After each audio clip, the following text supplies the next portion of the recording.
অধ্যায় নম্বর 14। ইমাম বুখারী রাহিমাহুল্লাহ বলছেন, বাবু মান তাতায়্যাবাহ। এই অধ্যায় হচ্ছে যে কোনো ব্যক্তি যদি সুগন্ধি লাগায়, সে সুগন্ধি আতরের সুগন্ধি হোক অথবা সুগন্ধিযুক্ত তেল হোক, যেমন আজকাল অনেকে তেল ব্যবহার করে, সেন্টেড তেল। যুগের আবর্তন বিবর্তনে মানুষের অবস্থা পরিবর্তন হয়েছে, মানুষের যেসব প্রয়োজনীয় বিষয় ব্যবহারের সেগুলো পরিবর্তন হয়েছে, কিন্তু একই, সেটা সুগন্ধি তেলের আকারে হোক, সেটা আতরের আকারে হোক। যদি কোনো ব্যক্তি সুগন্ধি ব্যবহার করে, সুম্মা ইগতাসালা, তারপরে গোসল করে, আগে আতর সেন্ট অথবা তেল মেখে নিল, তারপরে সেই তেল সুগন্ধিযুক্ত হোক অথবা সুগন্ধিওয়ালা নাই হোক, তেল মেখে নিল, তারপরে গোসল করল, আগে আতর বা তেল তারপরে গোসল। ও বাকি আসার উত্তি, গোসল করার পরেও যদি শরীরে সুগন্ধির লক্ষণ থাকে বা সুগন্ধি থাকে, ওই অবস্থায় এহরাম বাঁধে, তো কোনো অসুবিধা আছে? একটা অতিরিক্ত মাসালা, এটা কোনো অসুবিধা নেই।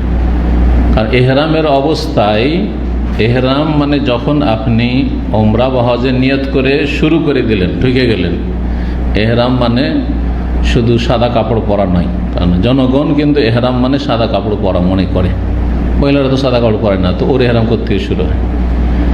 আচ্ছা, যদি রাত দিন আপনি বাড়িতে সাদা কাপড় পরে থাকেন, এহরামের কাপড়, তো অসুবিধা আছে না? যাই আছে, কোনো অসুবিধা নেই। আজকাল পয়সার অভাব নাই, সেই জন্য এহরামের কাপড় একদিন ব্যবহার করেন, এসে রেখে দিলেন। বছর 2 বছর ওমরা যাচ্ছেন না, পড়ে আছে কাপড়টা। কিন্তু সাহাবায়ে কেরামের জামানায় এমনটা হইতো না, যে কাপড়ে এহরাম সেই কাপড় পরে বেড়াচ্ছে, অসুবিধা কি? ব্যাস খোলা। বাঙালি লুঙ্গি হচ্ছে সেলাই করা লুঙ্গি, এটা হচ্ছে খোলা লুঙ্গি, কেরালা মার্কা লুঙ্গি, তাই না? তাই না? লুঙ্গি মানে রঙ্গি, সেজন্য ওর নাম লুঙ্গি, আর সাদা সেজন্য ওটা এহরামের কাপড়, একই, এজার এবং রেদা। হাদিসের ভাষায় শরীরের ওপরে যেটা পড়েছেন ওটা এজার, চাদর, মানে রেদা চাদর, আর নিচে যেটা পড়েছেন সেটার নাম হচ্ছে এজার। এজার মানে লুঙ্গি, লুঙ্গি মানে সেলাই করা হইতে হবে, এটা বাঙালিদের অর্থ, জরুরি নয়। লুঙ্গি মানে যেটা শরীরের নিম্নভাগ আবৃত করে থাকে, সেটার নাম লুঙ্গি। ফিরে আসে আসল বিষয় দিয়ে, কথা লম্বা না করে। সুগন্ধি ব্যবহার করলেন, তারপরে গোসল করলেন, তারপরে দেখছেন যে গোসল করার পরেও শরীরে সুগন্ধি এখনো ছড়াচ্ছে, অসুবিধা নেই, এমনি অবস্থাতে কোনো অসুবিধা নেই। এখন শুধু একটু মানুষ দ্বিধাগ্রস্ত যে এখন এহরাম বাঁধবো, তো এহরামের অবস্থায় যে আমার শরীর থেকে সুগন্ধি ছড়াচ্ছে, এটাও জায়েজ আছে। এহরামের কাপড়ে সুগন্ধি লাগানো যাবে না, 1। 2 নম্বর যেটা চলবে না, এহরাম শুরু করে দেওয়ার পরে সুগন্ধি লাগানো যাবে না, কাপড়েও যাবে না আর গায়েও লাগানো যাবে না। কিন্তু এহরাম বাঁধার আগে, গোসলের আগেও সুগন্ধি লাগানো যাবে, আবার গোসলের পরে, গোসল করলেন না কেউ, উজু করলেন অথবা উজু আগে থেকে আছে, এখন এহরাম বাঁধবো, লাব্বাইক উমরা বলবো, লাব্বাইক হাজ্জান বলবো, তার আগে এখানে আমি আতর শরীরে বগলে লাগিয়ে নিলাম, সেটাও জায়েজ। এটা অনেকেই কিন্তু নাজায়েজ মনে করে, জানে না, সেই জন্য এহরামের কাপড় শুধু লাগানো যাবে না, শরীরে সুগন্ধি থাক, সেই সুগন্ধি আপনার থাক 3 দিন 4 দিন, ভালো তো, খারাপ নয়। যাতে করে আপনি 3 দিন 4 দিন এহরামের অবস্থায়, হজে বিশেষ করে হজে 8 তারিখ 9 তারিখ 10 তারিখ মধ্যে এহরাম করে আছেন, সুগন্ধি থাকলে অন্তত শরীরের গন্ধগুলো ঘামলে মানুষ পাবে না, আশেপাশের লোক কষ্ট পাবে না। তো দিনের ক্ষেত্রে অনেক ছাড় আছে, মানুষ অজ্ঞতার কারণে অথবা চরমপন্থার কারণে, হয় জাহেল, জানে না, অথবা কট্টরপন্থী, অজ্ঞতার কারণে কট্টরপন্থা চলে আসে। মানুষ জাহেল হয় তখনই কিন্তু চরমপন্থী হয়, যেটা নিজে বুঝেছে, ভুল বুঝেছে, সেটাই ঠিক মনে করে।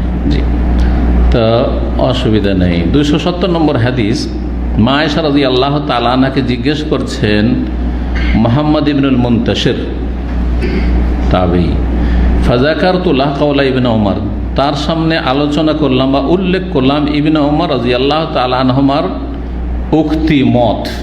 তার মত কি ছিল? আব্দুল্লাহ বিন ওমর রাদিয়াল্লাহু তাআলা আনহুমা এই মাসলায় তার ইজতিহাদে ভুল ছিল বা বুঝতে ভুল ছিল, হইতে পারে। সাহাবায়ে কেরামদের জামানায় যে যেটা শুনেছে রাসূলুল্লাহ সাল্লাল্লাহু আলাইহি ওয়াসাল্লামের কাছে, এমন না যে কিতাবের আকারে কোরআন হাদিস আছে, তাই না? তো নবী করিম সাল্লাল্লাহু আলাইহি সাল্লামকে স্বয়ং মা আয়েশা রাদিয়াল্লাহু তাআলা আনহা সুগন্ধি লাগিয়ে দিয়েছেন ইহরাম বাঁধার পূর্বে। গোসলের আগে লাগিয়েছেন রাসূলুল্লাহ সাল্লাল্লাহু আলাইহি সাল্লামকে, আবার গোসলের পরেও লাগিয়েছেন, ইহরাম বাঁধার আগে, সব প্রমাণিত। এই ঘটনা আব্দুল্লাহ বিন ওমর জানেন না, এটা ঘরোয়া বিষয়, যার ফলে তিনি মনে করতেন যে ইহরামের অবস্থায় থাকবে আর শরীর থেকে সুগন্ধি বিচ্ছরিত হবে, সুগন্ধি ছড়াবে, এটা কেমন কথা, এটা জায়েজ নয়। তো এই যে মতটি ইবনে ওমর রাদিয়াল্লাহু তাআলা আনহুমার উল্লেখ করলেন মা আয়েশার সামনে, যে উনি তো এরকম বলছেন। কি বলছেন তিনি? উক্তিটি কি? মা ওহিব্বু আন উসবিহা মুহরিমান, আমি এটা পছন্দ করি না যে আমি ইহরাম বাঁধবো, ইহরাম করবো, ইহরামে প্রবেশ করব।